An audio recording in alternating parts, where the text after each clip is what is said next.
Couple things that you guys have seen here.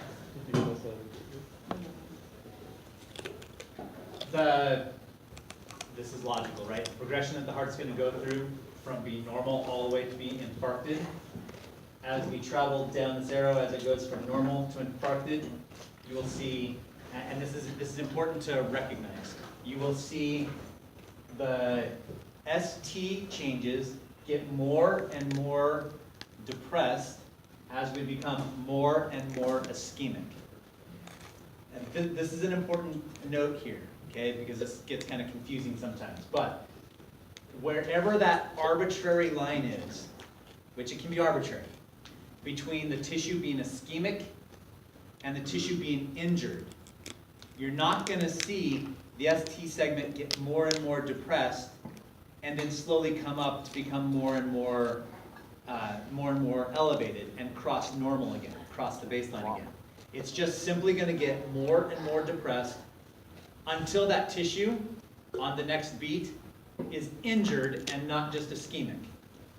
And as soon as that happens, as soon as it goes from ischemic to injured, our ST segment goes from depressed immediately to elevated. There's no traveling back and forth. Does that make sense? So it gets more and more depressed as we get more and more ischemic. Then when it becomes injured, it's just instantly ST elevation, and then continues to get more and more elevated as we have more and more damage. Does that make sense? And then it goes away for a Q. It goes away for what? Q? And then it disappears if that tissue's dead. Okay. Because then it's not electrically active. And we see it in the Q. Yeah. I talked about this before. Well, Andrew and I were having this argument. It was a nice argument, right? He was talking about collateral circulation, which I'll show a picture of, which is just that branching that overlaps our tissue. And we do have some oxygen from the blood that just diffuses into the tissue. The fact that there's oxygen in the blood, and there's tissue there, and some of it will diffuse straight from the ventricles into the muscle tissue. And then the Thebesian veins, which arise directly from the ventricles and move into some of the ventricles, will also give some blood supply there. Do you have a question? I was just going to double check or verify or whatever. What you had said earlier, that the Thebesian is what you were talking about from the ventricles into that endocardium. That's correct. Cool. Right? So between these three different areas, it means that the endocardium tends to be well oxygenated in comparison to the epicardium, which is why that T wave gets flipped. Okay? So hopefully that was clear. So this is what Andrew was saying. This would be epi, this would be endo as we're moving in, and there's a lot of carryover as we get closer on in. Does that make sense? It also means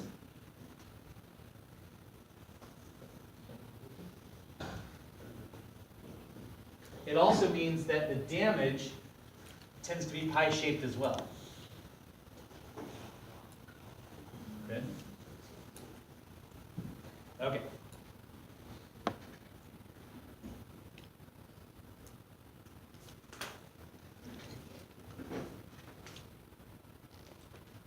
So, as we get more and more ischemic, we start to have flip T waves and ST depression, and then there'll be some line where the ischemia becomes infarct. And as soon as that happens, we just automatically start getting ST elevation. And the ST elevation will get larger and larger and larger as we get closer and closer and closer to death, rather than just infarct. And not necessarily a flip T wave as that picture shows. You may or may not have flip T wave depending on what lead you're looking at. Does that Q wave or T wave stay flipped? We just said that. You may or may not. You may or may not, but if it's flipped, does it usually stay It flipped? usually stays that way, yes. Okay. So you're saying that we get ST This is depression what you guys. from normal to ischemia, we're going to get more and more ST depression in conjunction with a flip T wave? I Yeah, understand. typically in conjunction with I it. just don't see depression. I just see a flip T wave. I know. Depending on what resource you look at, some people will make the argument that the flip T wave comes first. Some people will make the depression comes first. It depends on the patient you're looking at. Those two things, ST depression and the ST depression and the flip T wave, go hand in hand with each other. Okay.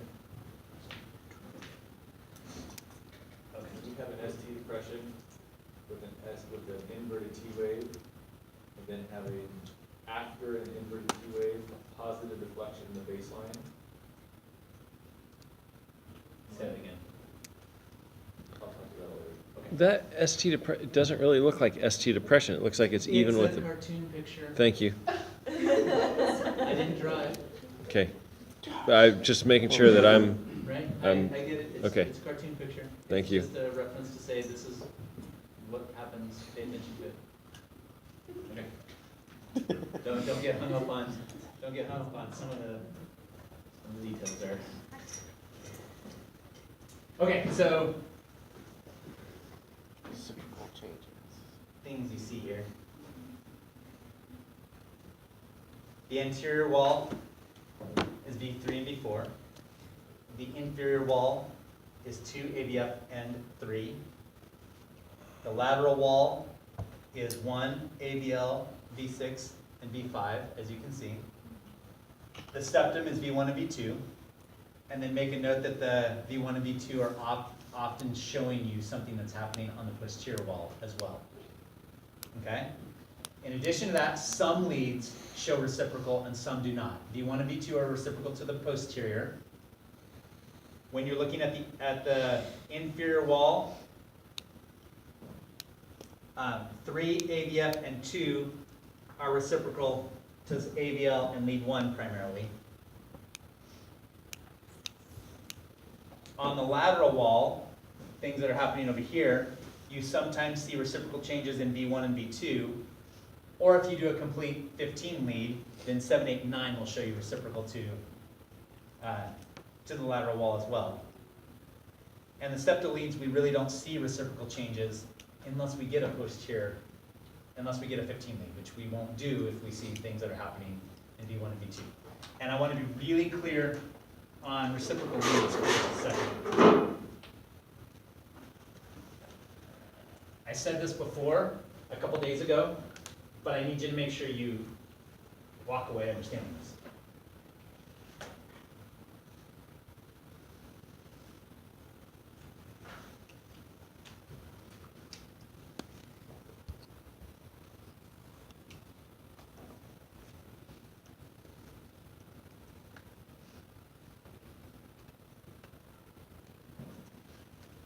That's really important.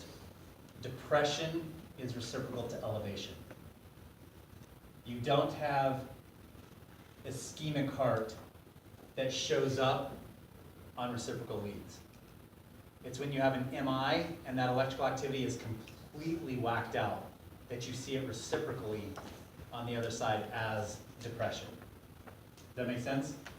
So if you see depression, you will not see elevation on the other side. Correct. If you see So if I'm- elevation, you will see depression. That's correct. So if I'm looking at ST depression and I know it's a reciprocal lead to something, I'll look to see if I have ST elevation over there, and if I don't, then I come back to that depression and say, this tissue is ischemic. If I have elevation and I look at the reciprocal leads and see depression, I would not say that that depressed tissue that it's looking at is ischemic. I would say that's a reciprocal change to the MI. Real quick on the relays, you're looking, so all of our precordial leads are looking through the heart. Correct. The V leads are looking into the heart, of which, if you see V1 and V2 with the little horsey Yeah. thing, it's calculating what's going on the back side of the heart. Because it's only looking into the heart. It's not Well, looking but it's through. not as perfect as that. So there's still electrical activity that's happening pretty close to that Wilson's terminal, Okay. and it's picking up some of that, Okay. right? It wouldn't be as clear as if we literally had a negative electrode sitting on our back, which we don't have, which would then it would be crystal clear, but it's still clear enough for us to go, we need to take a look at that. Okay. Can you just throw a single lead, like if you disconnected V6 and threw it in the back? Would that? What's the polarity of the leads? So, Just to pick one you want it to be. Augment themselves or I don't know, anything? ABL, V, what to what. no, it's a calculated negative. And so this is the model. This is what you're looking at, right? So this is something that you have, when you pull a 12 lead, when you get a 12 lead, you need to take a look at that and go, these are where these leads are looking. You have to just automatically make the connection that if you see elevation down here in 2-3 AVF, you immediately know that's the inferior part of the heart because you know in your head where they're physically looking. So you're not calling AVR anything particular, even though it's No, I think it's, that- we leave it out. It looks at the right atria, but it doesn't look at where the heart attacks happen, which are the Gotcha. ventricles. So from that standpoint, we see other things, but that's not something that we look at. Good, and I gave you this in a separate handout, You can also find it online. and you can find it online. everywhere. So what I want you to do over the course of the next day or two would be to now go through the rest of your packet at the very end and look and determine where MIs are. Sound good? We're done for the day. Amanda and Mark, if you guys